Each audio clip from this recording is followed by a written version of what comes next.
Jezus pravi, slavim te, Oče, ker si to prikril modrim in razumnim in razodel otročičem. In vas sprašujem, se vi bolj čutite kot modri in razumni ali bolj kot otroci? Če vam rečem otroci, verjetno razmišljate o tem, da ste tu že bili in da je lepo, da ste enkrat odrasli in da ste malo drugačni, kakor ste bili. In si mislite, da je verjetno dosti boljše, če bi bili modri in razumni. Če rečemo drugače v jeziku današnjega časa, uspešni.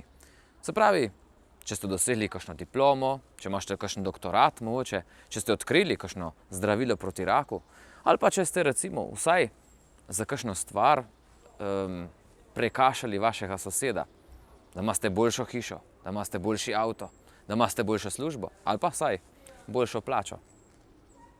Ampak danes Jezus pravi, da očitno ne razumejo tega, o čemer govorimo pri Božiču in o čemer govorimo pri Adventu, tisti modri in razumni, razumejo pa to otroci. Zakaj le?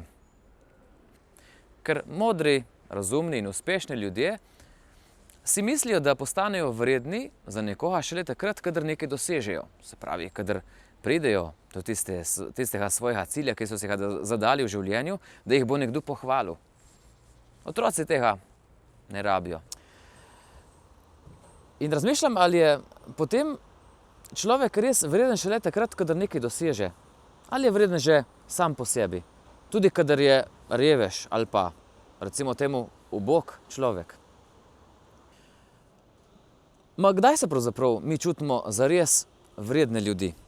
Čeprav se bo slišalo malo paradoksalno, smo mi res vredni ljudje šele takrat, kadar se začutimo v svojem življenju, da smo nevredni.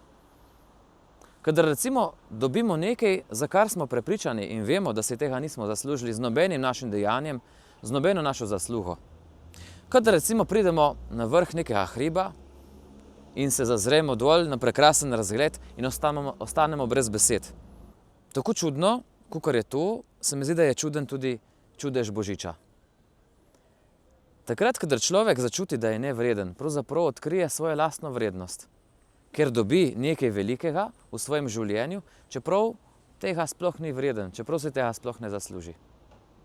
In se mi zdi, da je skrivnost Božiča ravno v tem, da začnemo razumeti, da ima Bog človeka rad, ne da bi si to moral s čim zaslužiti, ali da bi mu to s čim plačati. Da smo vredni pravzaprav kar tako, na lepem, tudi če smo delali strašno slabe stvari. Ker ne smemo pozabiti, da se Božič dogaja za vse ljudi sveta, ne samo za kristjane. To je tisto, kar nam bi lahko Božič dal, da bi razumeli, da ne potrebujemo ne bogastva, ne diplom, ne kakršnega koli drugega uspeha v svojem življenju, da bi začutili, da nas ima Bog rad in da prihaja k nam v naše življenje in ga želi spremeniti s tem, da je tam. Samo s tem, da smo kot otroci, ki se preprosto pustijo imeti radi, ne da bi čutili, da morajo za to s kakšno stvarjo plačati. Otroci, ki zjutraj vstanejo in odkrijejo, da jih je obiskal Miklavž, tudi če so bili prejšnji dan malo lumpi. Vam želim, da bi v tem adventnem času začutili, kako strašno vredni ste za Boga in da bi razumeli, da jim treba biti prav nič drugega, kakor samo to, kar ste.